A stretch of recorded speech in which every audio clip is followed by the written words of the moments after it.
artificial intelligence has proven to be extremely valuable for asset and wealth management.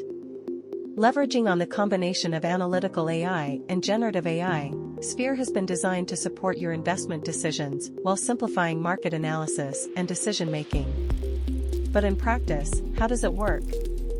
Starting with analytical AI, this facet of artificial intelligence plays a pivotal role in extracting valuable insights from extensive datasets and forecasting future behaviors and dynamics, especially within evolving environments like financial markets. On the other hand, generative AI is utilized to craft easily digestible content autonomously, providing clear insights and reporting. In Sphere, analytical and generative AI join forces in a collaborative approach. Every portfolio is analyzed in detail, leveraging on analytical insights and using forecasts to stay on top of risks and opportunities.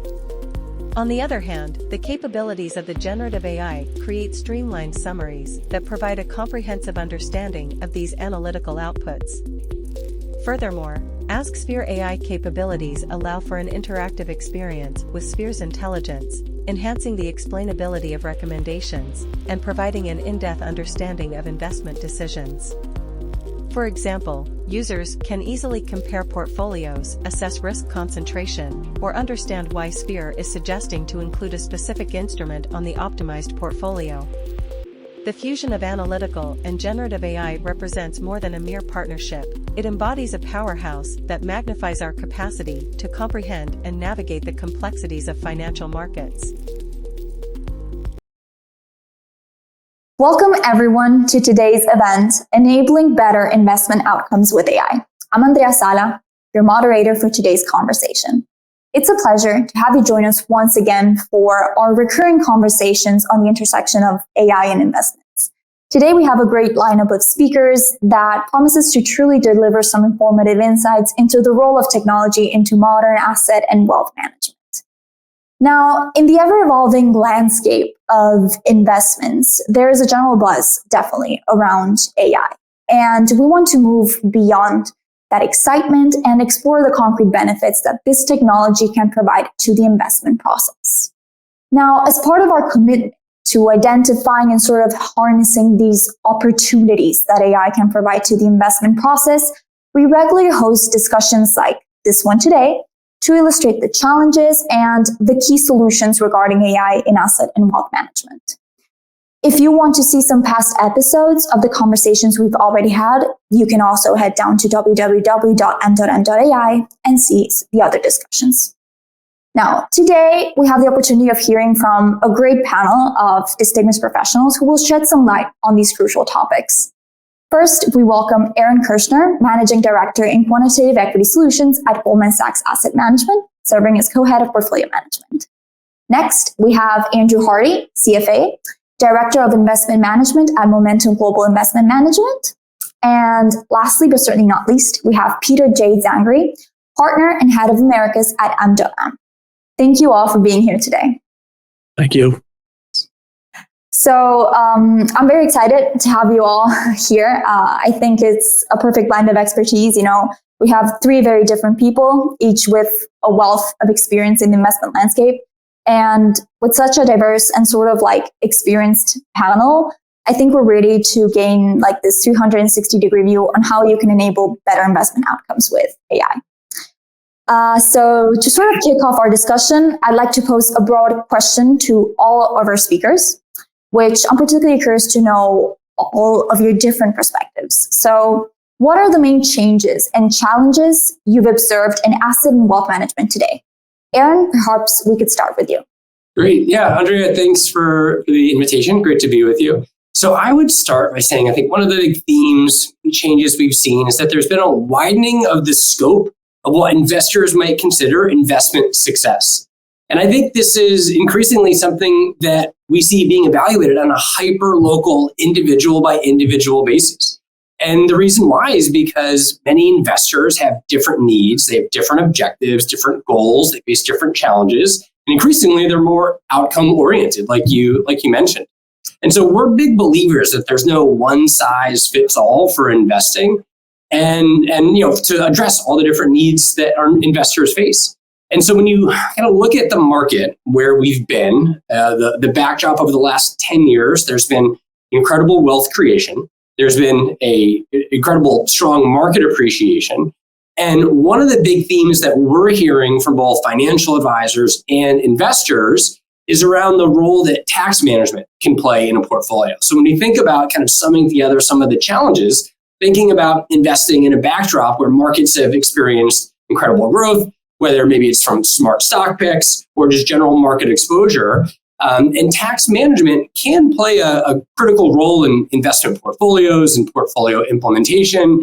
And we're seeing an increasing focus on that. And so taxes can be a significant hurdle or constraint from investing. And this is something that we see as an opportunity, maybe said another way, as a challenge to investing for clients, helping them achieve diversification from highly concentrated and appreciated stocks, help them manage their overall tax bills, help them think about tax efficient yield. But there's other forms of investor needs that are reflected that we see. So some investors might want to align their portfolio with certain factor exposure or certain values that they might have. So there's all these different goals that are out there. And I think what we kind of see as the challenge is delivering on an investor by investor basis portfolios that align with those goals. And so I think that, this is a kind of a challenge broadly. And it's a change that we've seen to be able to address these goals. And so from our perspective, one of the key takeaways is that separately managed accounts or SMAs can be really effective tools to help manage portfolios that can align with investor objectives, that can deliver on the different goals and needs that they have. So those are some of my thoughts. Yeah, definitely. We see that they're all different outcomes, different goals, different objectives. We're talking about a sort of a customization at scale that we need to achieve in order for these investors. What about you, Andrew? What challenges have you seen? Yeah, sure. Well, first, hi there, and thanks very much for having me. Interesting answer there. I'll approach it from a slightly more medium-term and investment management focused way, a slightly different answer, but a couple of things come top of mind for me in terms of the challenges facing our industry and the changes that we've been going through across the last years. One would be the market environment and the challenge in navigating that in very different times, I would say. The post-global financial crisis, low rates, low inflation, led to certain performance trends and certain strategies to work well in markets. But we've gone through a really big change over the course of the last few years in terms of higher inflation now, much higher rates environment, bonds are yielding more than equities again.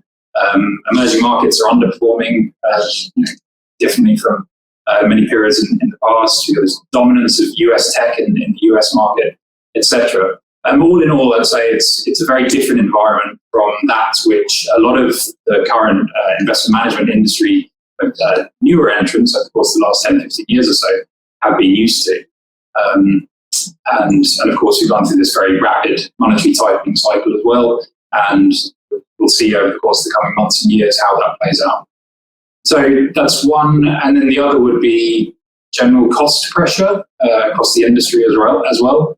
That's been an ever-present theme for many years, really. But it's only accelerating from what we see. It's driven by many different factors, including regulation, the rise and increasing availability of passive vehicles and ETFs, competition as well. But all of that is leading to margin pressure for asset managers and increasingly consolidation across the industry as well. And I think the takeaway from that is it's increasingly important for businesses like ours to be more and more efficient and embrace technology to remain competitive.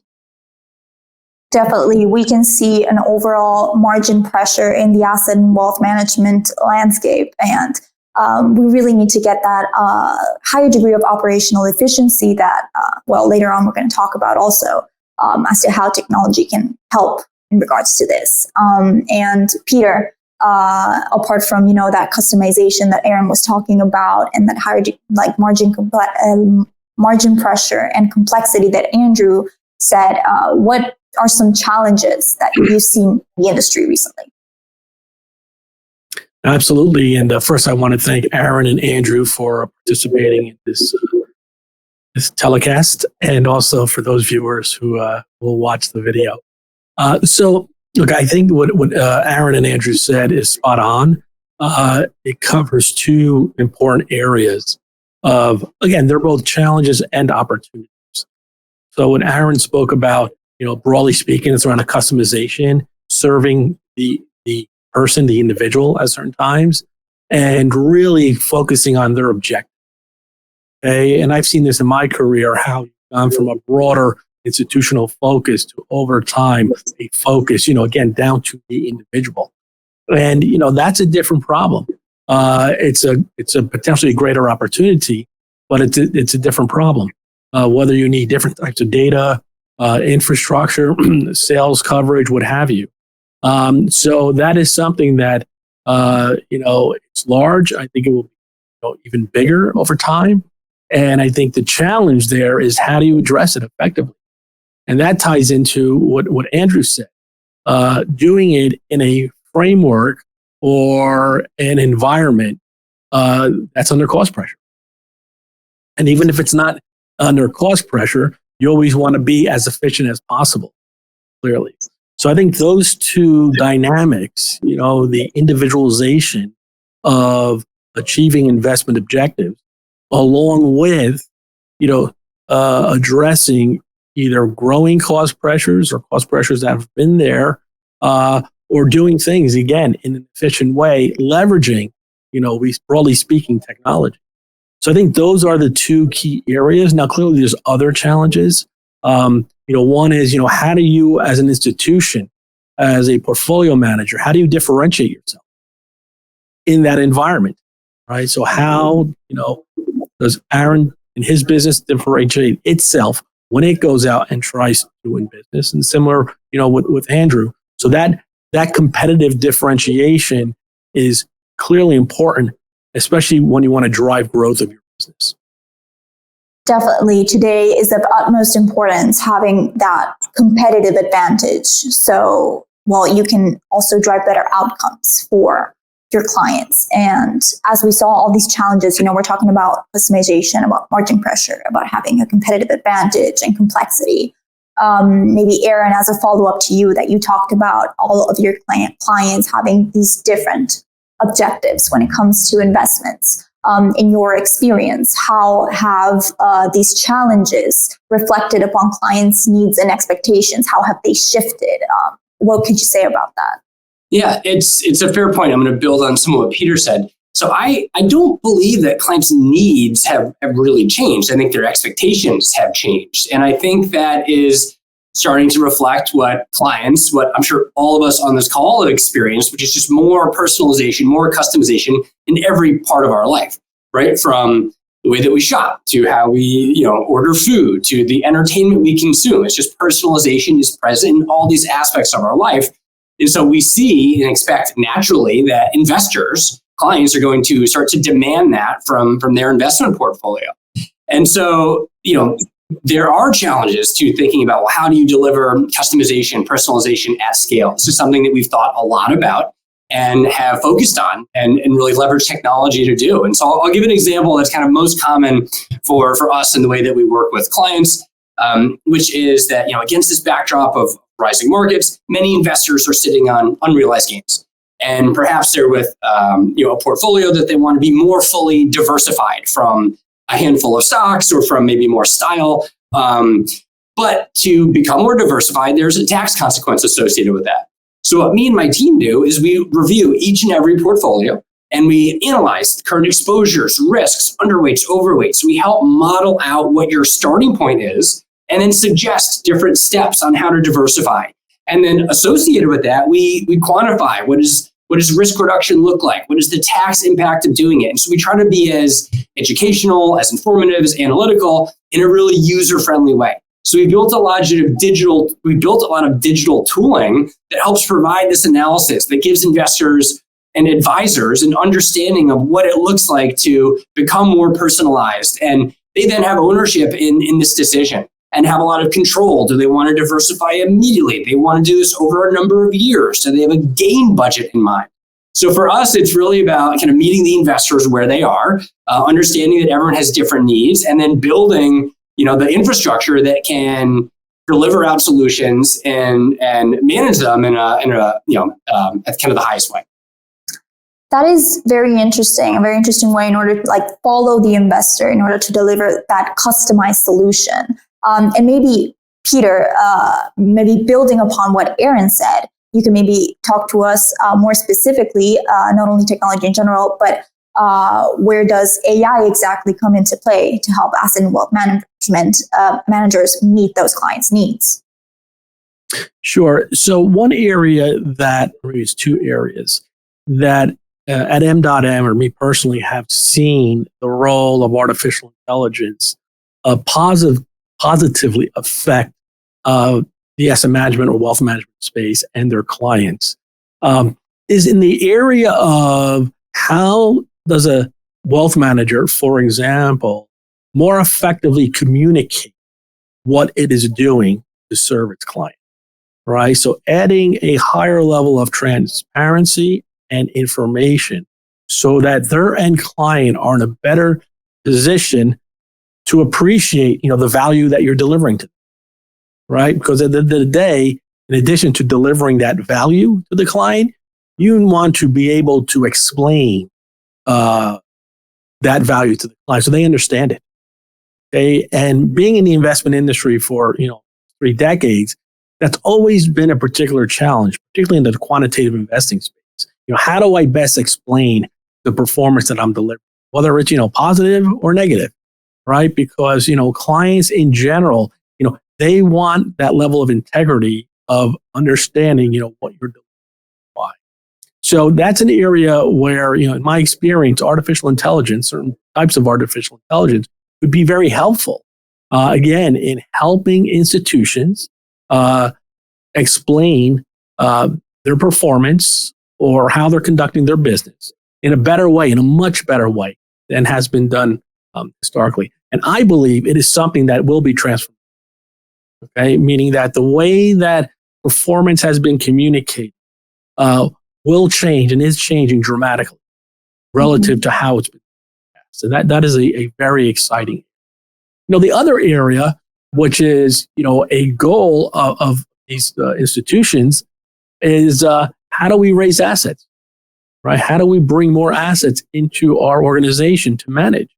And artificial intelligence, through the way that it can help you more effectively communicate your value proposition, right? Mm-hmm. That can be an enabler to, again, help you raise assets more productive.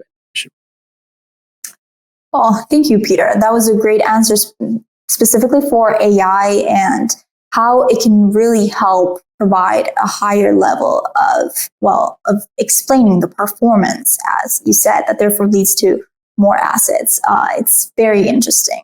And I'd like to also know how this aspect of AI integration, translates into other benefits. So maybe Andrew from MGIM, who, is one of the pioneers of AI integration. I know it's still ongoing, but still, it is great that you're in that process. How have you seen the evolution of your processes after integrating such technologies? What are some main advantages of it? Sure. So our focus with integrating AI and the opportunity that we've seen is the opportunity to deliver better performance outcomes for clients. We focus on delivering particular outcomes over the medium to long term for our various different portfolios and smoothing the journey along the way, keeping clients invested, reducing drawdowns. All very important, not easy to do. Always had a lot of manpower and research that goes into doing that from all different aspects of the process, the strategic asset allocation, tactical asset allocation, and then investment selection, portfolio construction, risk management, etc. But we, a few years ago, really saw the opportunity for advances in AI to start benefiting particularly the asset allocation process much more within portfolios, and therefore try and drive, say, those better performance outcomes in terms of better returns and potentially lower risk as well, and also to use our resources more effectively as well, our people. Use them where there's the best bang for buck for spending qualitative human research time. In terms of AI benefits, I'd say the clear, really big one, particularly from an asset allocation point of view, when you're investing globally across many different asset classes, geographies, currencies, etc., is the ability of AI to assimilate much more information on a rapid and really continuous basis. So that's where I think there's this real edge over humans and traditional processes in terms of potentially delivering better performance outcomes and the like. And of course, that can potentially drive efficiencies as well and free up that time to be used where there's potential return for that. But also, as was mentioned already, it can be a differentiator versus peer competitors as well. I suppose the key challenges that we saw from the early stages and have been working through is the difficulty in building trust in any given process, and also evolving a process and investment philosophy, a team, bringing the team along for the journey as well. And indeed, of course, in terms of the initial selection of an AI solution, model, or partner, recognizing the difficulty and expense in developing a solution, especially if you were to do it internally. So, yeah, I mean, generous to call us a pioneer. I'd say we're on a journey. We've made good progress over the course of the last couple of years. I'd characterize what we've done as being very gradual and intentionally cautious.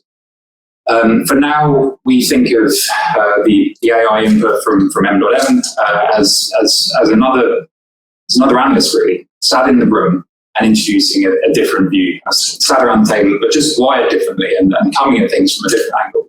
But they've got an equal say to other people, and they deserve more and more attention in terms of when we challenge our own views built around traditional processes. We need to recognise, push back on some of the preconceptions around quant and AI generally. People will often say, "Oh, it's a black box, and I can't trust that," whatever it may be. But the simple thing to say is that we need to recognise how flawed humans can be. You might be very different first thing in the morning before your coffee versus after your coffee.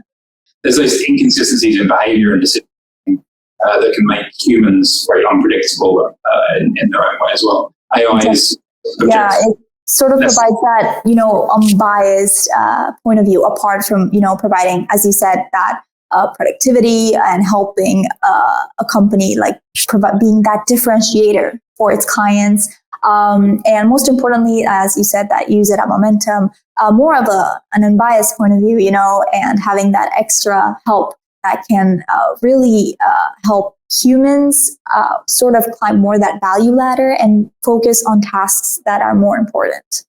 Yeah, exactly. And then in our case, I'd also just highlight that transparency is key and finding the right partner to work with in terms of building that trust. Because without that transparency, then it is much more like a closed black box. You need to, at least in terms of our journey, we've really valued being able to probe and question and try and get a good understanding of how we've arrived at a certain engine or model, and why it's making certain choices or giving certain signals. Not everything's going to be explainable. You need to recognise that. But being able to probe and test and work with the right partner that can help provide that transparency, we think has been really critical.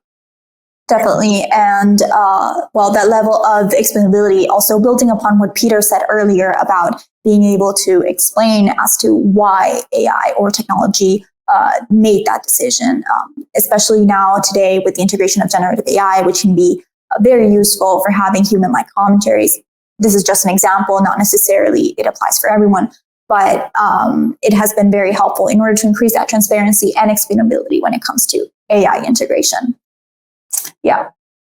Talking about that, when we talk about AI integration, as you said, humans can focus on more value-added tasks, therefore augmented that efficiency, that productivity. But I would also like to talk about, how to balance those key principles or practices and technological integration.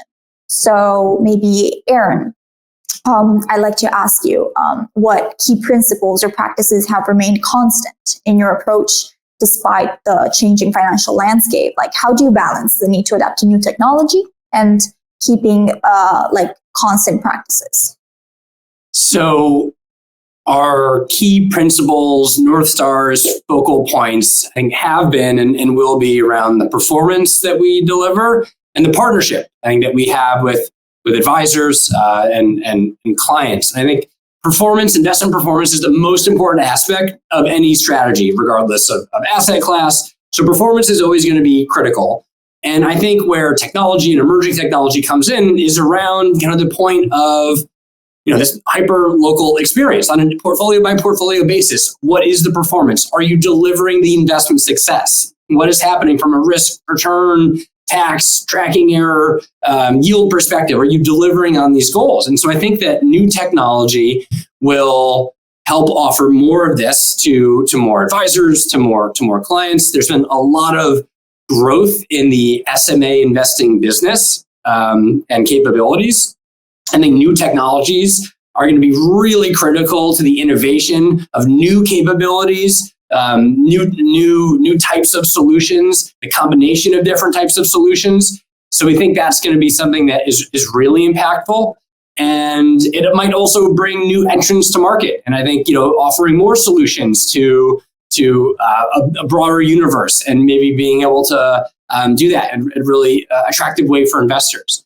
I think our perspective is that it's really important to have experience doing this too. So I think it's going to be the combination of technology and experience that is really where you're going to get the next level of unlocks. And that's something I think that we've experienced. And then kind of picking up on the theme of partnership that I talked about, I think one of the things I'm most fortunate for in my career over the last 20 years is being able to work very closely with advisors to understand their goals, their needs, their challenges in serving their clients. And so this kind of builds on the point that Andrew was making, that by helping others have higher impact in terms of the way they spend their time, spending more time with clients, and helping them be able to turn things around more quickly and be more responsive. So we see digital ways of interacting, leveraging technology to be more front-footed from an information sharing and responsiveness is really important ways to help advisors have more of an impact with the clients that they work with. Yeah, and as you said, technology is sort of allowing asset and wealth managers be closer to the clients. So augment that client engagement and also tackle that problem of customization that you mentioned earlier, right? That's right. Yeah. So it's kind of the coming together of technology and investing in client service, and it's this really powerful time, and we're seeing this more commonly deployed. And I think in some ways it's still in the early stages of adoption. But I think more and more we're seeing advisors look to these types of tools, technologies, and capabilities to kind of enhance the overall client experience. Yeah, definitely. We're seeing this palpable benefit in between asset and wealth managers that are leveraging this technology. And I'd like to know a little bit more in regards the practicality of it, and maybe even have a use case. So, for example, Andrew, as MGAM, is in this process of AI integration, slowly leveraging more and more. How would you describe your investment process before and after integrating AI? What are the areas in which this technology has helped the most? Yeah, sure. So our focus in terms of integrating AI has been on the asset allocation side of things, and particularly tactical asset allocation. So the process before is a robust and I'd argue sophisticated, but at the same time fairly standard institutional and people-driven investment process. Regular asset allocation meetings and portfolio construction meetings, fed by macro data, micro data, valuation modeling, risk optimization, and a lot of qualitative judgment and experience, as Aaron mentioned there as well. And that would result in active positioning versus a long-term strategic asset allocation. What's changed? We started introducing the MDOTM AI tactical asset allocation signals into our process, essentially kind of running alongside our process to begin with. So we pay attention to them, but along with many other different traditional established signals as well. that helped us learn more about the process, how the engine worked, and start building some trust in it as well. Sometimes the signals agreed with what we thought and our views. Sometimes they disagreed. Both were equally interesting and I'd argue educational in our journey as well. What we're doing now, though, is we're introducing that input as an explicit part of our tactical asset allocation positioning, up to 20% in some of our portfolios as well. So we might have our existing traditional process that leads to certain positions relative to a strategic asset allocation. Let's call it overweight Japanese equities by 5%, just as an example. But then that'll account for 80% of the portfolio, but then 20% will come from the MDOTM AI engine within there, which could be saying a similar sort of view on Japanese equities, or it could be saying something completely different in terms of the overall asset allocation, equities, bonds, alternatives, commodities, whatever it may be, but also getting more granular below that as well. So at the moment, the step we've gone to is to keep them separate so that we can essentially track performance versus our existing approach and isolate the two. But in that way, I think we'll learn a lot more about ourselves, but also about the AI engine as well. And we can then review the relative success in different areas and through different market environments in due course.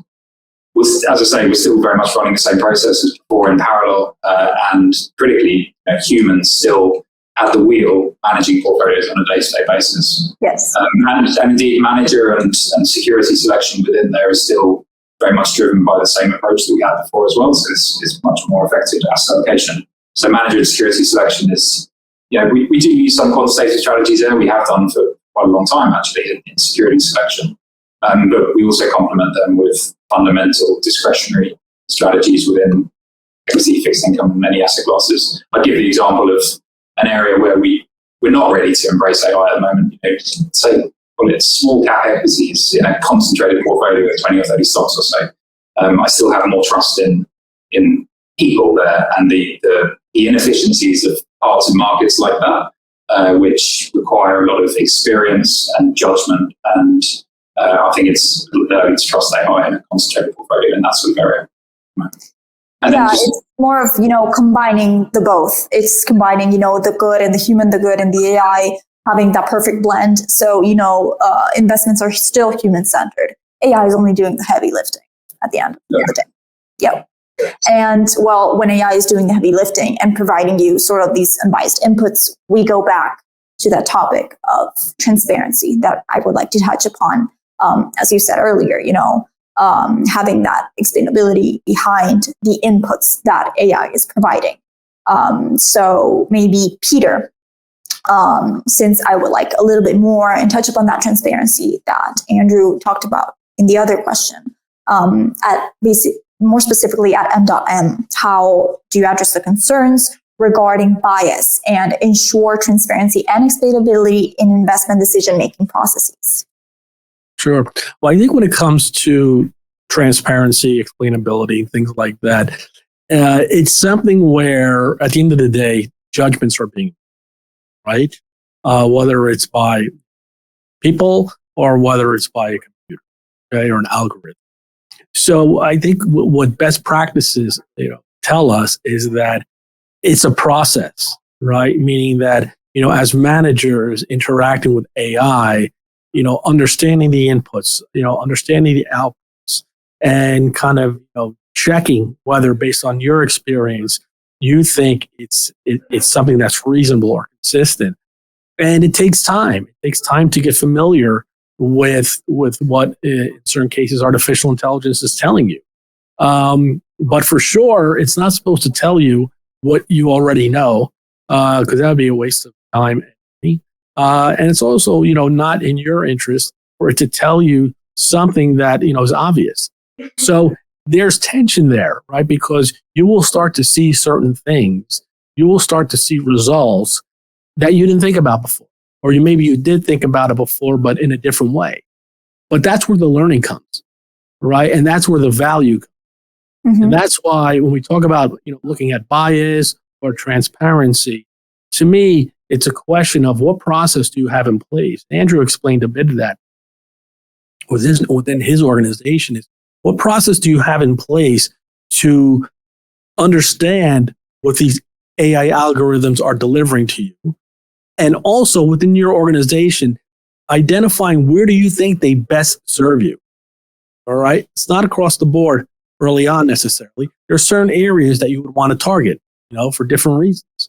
So understanding where you think you get the most value out of it and having a process in place to do a proper, efficient evaluation of what AI is telling you, we think is absolutely critical. And going back to Andrea, what you said, it's the human as well as the machine. Okay, it's not just saying, okay, we're switching to AI. It's like, no, we're going to switch, first of all, to a process that best serves our client, right? First and foremost. And the question is, how do we do that? And today, what we're starting to see in the investment management space is where AI is becoming that partner, okay, a small partner, right? Depending upon what organization you're looking at, to help create more value, for the client. Right. But, we firmly believe, and I think the broader market believes, is that over time, AI will play a more instrumental role in helping institutional managers deliver value to clients, whether you're looking at performance, whether you're looking at communication, or whether you're looking at how it conducts research. So again, there's various areas where AI will deliver value, but it's up to the people working with the technology to create as much transparency as possible. Exactly. At the end, it is, as you said, also sort of like human-centered. It depends where they want to deliver value and keep it as transparent as possible.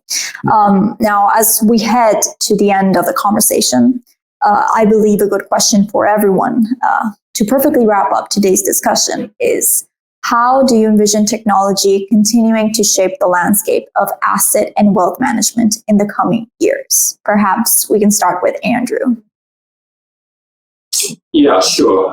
So we've spoken quite a lot about the client experience, and I've spoken quite a bit about the performance outcomes side of things. So that speaks to the front office processes and the like, which has been our area of focus. But at the same time, I do think the progress there is going to be more incremental in time. We should be realistic about what we expect AI to deliver in terms of investment returns for clients. We think there's room for some improvements to have more robust, more predictable outcomes, reduce risk along the way, create efficiency within a team as well, which Aaron talked about can lead to spending more time on servicing clients well, or as I mentioned, dedicating it to less efficient parts of markets where we think there's better bang for buck from people as well. So that's really important and really interesting as well. Arguably, one of some of the greatest potential actually though is more in the middle and back office realm as well. So a little bit the pivot from where we've been discussing, but our whole industry is the architecture behind it is quite inefficient. It's built up huge complexity over the decades. It's costly.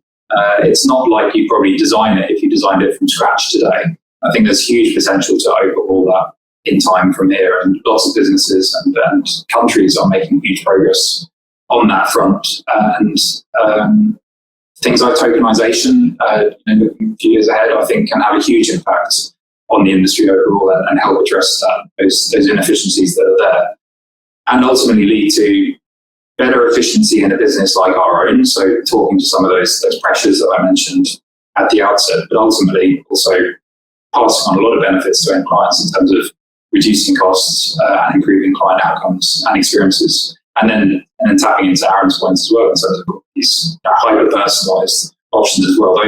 Those sort of things are so valuable, and it becomes much more possible, I think, with a more efficient industry architecture and harnessing technology well.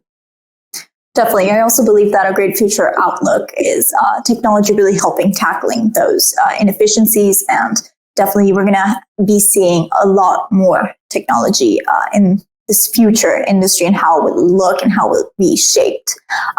Peter, what do you think? I would think there's several areas, but one area that I would call out is in the area of research. how research is conducted, how data is identified. That is a space, whether you're looking at, more fundamental driven investment styles or quantitative investment styles. It has been similar to what Andrew said in terms of the mid office, back office. It's been a space where you've used a lot of Excel spreadsheets and all of that stuff, which is fine. It serves a very important purpose. But we are in a space now where one can more readily identify a relevant data set given the question that they're interested in addressing in a much more effective way than you could have done, even 3-4 years ago, right? Because you have a technology that basically can take a prompt and with that prompt offer you suggestions on what data is most relevant to address that question, all right? And then, again, leveraging artificial intelligence, you can go from an idea to a testing an investment strategy to then productionizing it in a way where, again, maybe 5 years ago, was just, unheard of. So we are at a point in time, and I think this will only continue to move faster, where research, will be done in a much different way than it has in the past. It will be still human driven, given the prompts that the humans create, but the way that technology is used, along with, and this is critically important, along with the data, cleaning the data, processing the data, the way that will be done, I believe, will be a step change in the investment industry for the positive. That is a very interesting take on how humans can leverage AI for research. And in the future, totally, it's going to continue to be driven by humans. But it is definitely, all of that heavy lifting is going to be most likely done by AI. Aaron, how do you envision technology continuing to shape the landscape of asset and wealth management in the coming years? Yeah, I think I'll keep this short and sweet and kind of pull together these ideas from Peter and Andrew. But I think the way that we think about it, technology and our technologists that have helped us build this infrastructure, technology is really what has enabled us to differentiate, right? Like this, I think, is a critical part of our process. And increasingly, as we look forward, it just has to be leveraged by others. I think Andrew mentioned there's a lot of, I don't know if it's tech debt or just infrastructure that has the opportunity to be enhanced and improved. You think about like the life cycle of investing and working with clients and generating ideas, like there's just a lot of room for leveling up. And we think that technology has been a huge part of the our story and the ways that we're using it now. And so I think that everything that we've talked about today and has some really direct applications. So I'd echo everything that we've said here. Thank you, Aaron. Now, I think that is, a great point to wrap up our conversation. And as our discussion draws to a close, first of all, I want to thank you all, really, truly, Aaron, Andrew, Peter, thank you so much for joining me today. I believe we had a great conversation, and all of the insights you shared were, truly enriched our understanding and our audience's understanding on the challenges and opportunities that technology can provide in asset and wealth management. I also want to thank our viewers for your attendance. If you have any other questions regarding today's topics, you want to follow up, you can visit www.mdotm.ai. There we have official documentation or the contact information in case we could start a conversation or you have any other questions regarding the conversation we had here today. We are more than happy to answer all of them. It is evident that technology or AI has established itself as an enduring presence, and it presents immense value for asset and wealth managers. By leveraging it, investment professionals can truly continue to enable better investment outcomes for all. Thank you once again, everyone, and we look forward to welcoming you to future conversations on AI and investments. Until then, goodbye, and thank you all.